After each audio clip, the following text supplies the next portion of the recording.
Hello friends, तो आज के इस वीडियो में हम लोग स्टार्ट करने वाले हैं ज्योग्राफी क्लास 8 का चैप्टर नंबर 3 जो कि है एग्रीकल्चर। तो हमारा फर्स्ट टॉपिक है टाइप्स ऑफ एक्टिविटीज़। एक्टिविटीज़ का मतलब होता है प्रक्रिया। यहाँ पर हमारी प्रक्रियाओं से मतलब क्या है, तो सुनो, किसी भी सामान को हमारे प्रयोग के लायक बनाने के लिए, जैसे अगर एग्जांपल दिया जाए बिस्किट का, तो गेहूं से बिस्किट बनाने के लिए यानी कि हमारे प्रयोग के लायक सामान बनाने के लिए कितनी प्रक्रियाओं से होकर गुजरना पड़ा, उसके बारे में हम लोग बातें कर रहे हैं। किसी भी चीज़ को हमारे प्रयोग के लायक बनाकर हम तक उपलब्ध कराने में 3 प्रक्रियाएं होती हैं: प्राइमरी एक्टिविटीज़, सेकेंडरी एक्टिविटीज़ और टर्सरी एक्टिविटीज़। प्राइमरी एक्टिविटीज़, तो जब हम किसी भी चीज़ को उत्पन्न करते हैं प्राकृतिक वस्तुओं का प्रयोग करके, प्राकृतिक वस्तुएं जैसे कि हवा, पानी, मिट्टी आदि, इन सभी चीज़ों का प्रयोग करके जब हम किसी भी नई चीज़ को उत्पन्न करते हैं तो वो प्राइमरी एक्टिविटीज़ में आती है। प्राइमरी एक्टिविटीज़ के एग्जाम्पल हो जाएंगे fishing, mining, agriculture etc.. Secondary activities, तो सेकेंडरी एक्टिविटीज़ में क्या होता है, जब हम लोग प्राइमरी एक्टिविटीज़ में उत्पन्न की गई चीज़ों पर काम करके उसे अपने प्रयोग के लायक बनाते हैं, तब वो सेकेंडरी एक्टिविटीज़ में आता है।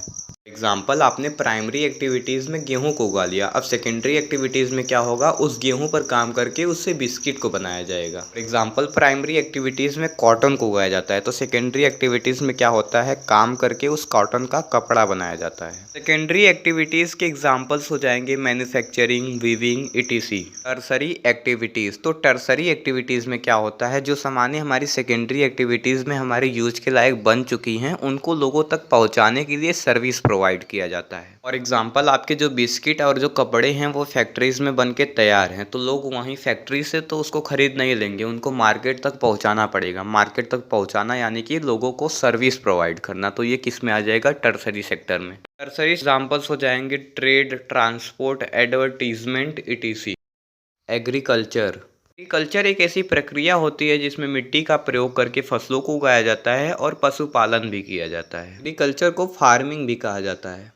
इस जमीन पर खेती बाड़ी की जाती है, उसको अरेबल लैंड कहते हैं। कल्चर एक प्राइमरी एक्टिविटीज़ होती है। क्यों? क्योंकि एग्रीकल्चर में आप जो भी उगाते हो, सब चीज़ों को उगाने के लिए नेचुरल रिसोर्सेज का ही प्रयोग करते हो, और पशुपालन भी करते हो तो उनको भी खिलाने के लिए नेचुरल रिसोर्सेज का ही प्रयोग करते हो। आज भी दुनिया की 50% से ज़्यादा जनसंख्या एग्रीकल्चर पर ही निर्भर है, और इंडिया की बात करें तो इंडिया में 60% से भी ज़्यादा जनसंख्या एग्रीकल्चर पर ही निर्भर है। टाइप्स ऑफ फार्मिंग, तो देखो, सबसे पहली बात तो खेती बाड़ी दुनिया के अलग अलग हिस्सों में की जाती है। कहीं पे फसल ज़्यादा उगाई जाती है, कहीं पे कम उगाई जाती है, कहीं पे अनाज की ज़रूरत ज़्यादा होती है, कहीं पे कम होती है, कहीं पे मशीनों का प्रयोग किया जाता है, कहीं पे ज़्यादा लेबरों का प्रयोग किया जाता है, और कहीं पे इन सभी चीज़ों का प्रयोग नहीं किया जाता है। इन सभी चीज़ों के आधार पर फार्मिंग को 2 भागों में बांटा गया है, सब्सिस्टेंस फार्मिंग और कमर्शियल फार्मिंग। बात सब्सिस्टेंस फार्मिंग की जाए तो इस फार्मिंग को फैमिली की ज़रूरतों को पूरा करने के लिए किया जाता है। साथ ही साथ इसमें ज़्यादा टेक्नोलॉजी यानी कि ज़्यादा मशीनों का प्रयोग नहीं किया जाता है, और घर के लोग ही खेती बाड़ी को करते हैं।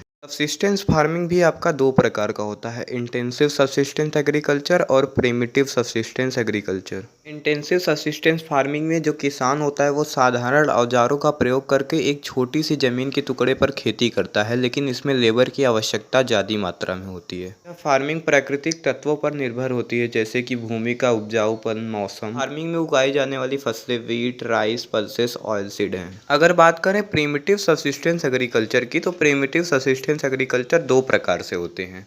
पहला शिफ्टिंग कल्टीवेशन और दूसरा नोमैडिक हर्डिंग। शिफ्टिंग कल्टीवेशन ज़्यादातर जंगली एरियाज में होती हैं। इस कल्टीवेशन में क्या होता है, जो फार्मर्स होते हैं वो जंगल के एक ज़मीन के हिस्से को चुनते हैं, उसके सारे पेड़ काट देते हैं, फिर काटने के बाद पेड़ों को जला के जो राख बनती है उसको मिट्टी से मिला देते हैं, फिर उसी मिट्टी पर खेती बाड़ी करने लगते हैं। जब इस मिट्टी का उपजाऊपन खत्म होने लगता है तब किसान नई ज़मीन को चुनते हैं और वहाँ के पेड़ काटते हैं, फिर वहाँ पे इसी प्रकार से खेती बाड़ी करने लगते हैं। कल्टीवेशन को स्लैश एंड बर्न एग्रीकल्चर भी कहा जाता है। नोमैडिक हर्डिंग में क्या होता है, जो चरवाहे होते हैं वो अपने जानवरों को लेकर एक जगह से दूसरी जगह पर भोजन और पानी की तलाश में मूव करते हैं। चरवाहे अपने जानवरों की सेवा करते हैं और उनके बदले में उनके जो जानवर होते हैं उनको मिल्क, मीट और वूल देते हैं।